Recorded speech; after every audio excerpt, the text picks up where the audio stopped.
Запрошуємо до Now the floor is given to Colonel Dmytro Hutsulyak, Ministry of Defense of Ukraine spokesperson. Good afternoon, everyone. The last 24 hours at the line of confrontation were characterized by this intensification of Russian occupation forces. The militants consciously violated comprehensive ceasefire of the announced that was announced starting midnight 5th of March, and the enemy increased number of shellings, used mortars against our servicemen. In the Lugansk sector, despite relative calm, the enemy was active in the evening during dark hours and delivered 3 precision shellings. And starting 7:30, the enemy opened fire with the use of small arms near Stanitsa Lugansk. At the same time, at about 10:30, for 1 hour, the militants fired with the use of mortars of 82mm of caliber in the region of Troitsk and Lugansk. And near Troitsk,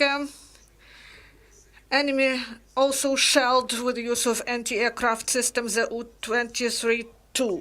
In the Donetsk sector, 2 precision enemy shellings were recorded. Starting 1 p.m., the enemy delivered fire with the use of grenade launchers and large caliber machine guns against defenders of Pisky. And starting 6 p.m., the occupants used against our defenders of Avdiivka grenade launchers and anti-tank rifle.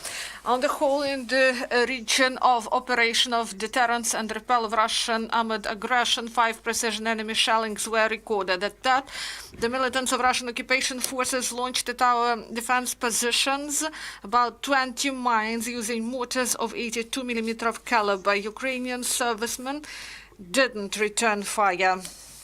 In the result of enemy shelling, 1 Ukrainian serviceman was injured, 1 more was wounded, and they were brought to military mobile hospitals. The state of their health is assessed as satisfactory. According to information provided by Press Center of Operation of Headquarters, the militants of Armed Forces of Russian Federation continued to violate ceasefire regime in the area, where disengagement of forces in means of the sides is planned in the region of Stanitsa Luganska. It is noted that Ukrainian side of Joint Center for Control and Coordination of the issues of ceasefire and stabilization of the line of confrontation between the sides informed the special monitoring mission of OSCE about yesterday's evening shelling with the use of small arms at the positions of the armed forces of Ukraine in the region of Stanitsa Luganska. And as in previous shellings that happened near Stanitsa Luganska, that was documented on the 15th of March, yesterday's shelling also shows unwillingness of leadership of occupation administration of Russian Federation to leave their positions.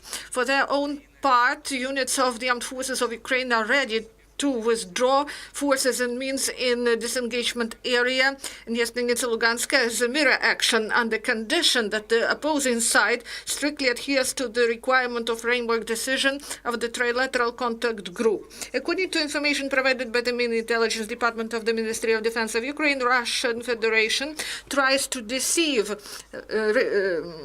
residents of temporarily occupied territories of Donbas concerning the filling of internal market with of pseudo republics with exported goods.